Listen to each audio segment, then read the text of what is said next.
BNP ক্ষমতায় গেলে শিক্ষকদের চাকরি জাতীয়করণে উচ্চ পর্যায়ের কমিশন এবং শিক্ষা কারিকুলাম ঢেলে সাজাতে শিক্ষা সংস্কার কমিশন গঠন করা হবে জানিয়েছেন বিএনপির ভারপ্রাপ্ত চেয়ারম্যান তারেক রহমান। তিনি বলেন, রাষ্ট্র রাজনীতি এবং সরকারের উন্নয়নে বিএনপির নেওয়া সব পরিকল্পনা বাস্তবায়নের জন্য প্রয়োজন জনগণের স্বতঃস্ফূর্ত সমর্থন।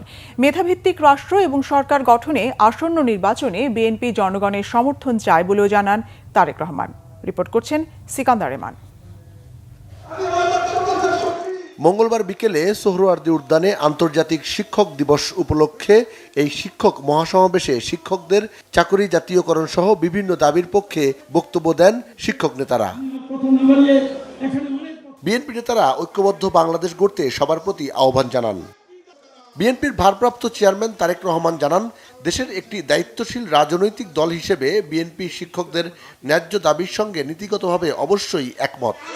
জনগণের ভোটে বিএনপি রাষ্ট্র পরিচালনার সুযোগ পেলে অবশ্যই রাষ্ট্রের সামর্থ্য অনুযায়ী শিক্ষকদের আর্থিক নিরাপত্তা বেষ্টনী বাড়ানো কিংবা চাকরি স্থায়ীকরণ কিংবা জাতীয়করণের বিষয়টি ইনশাআল্লাহ ইতিবাচক বিবেচনার জন্য উচ্চ পর্যায়ের কমিশন আমরা গঠন করব ইনশাআল্লাহ।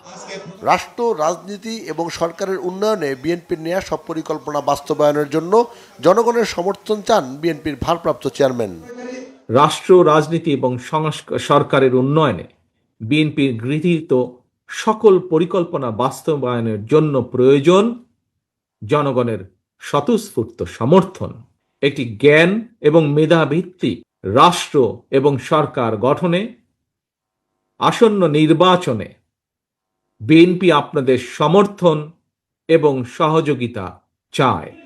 নৈতিকতা এবং ধর্মীয় সামাজিক মূল্যবোধের আলোকে কর্মমুখী শিক্ষা ব্যবস্থা প্রবর্তন এবং শিক্ষা ব্যবস্থার আধুনিকায়নে জরুরি ভিত্তিতে পদক্ষেপ নেওয়া না হলে বৈশ্বিক প্রতিযোগিতায় টিকে থাকা কঠিন হয়ে পড়বে বলেও জানান তারেক রহমান। খুব সম্ভবত সিকান্দার রেমান, বাংলাভিশন, ঢাকা।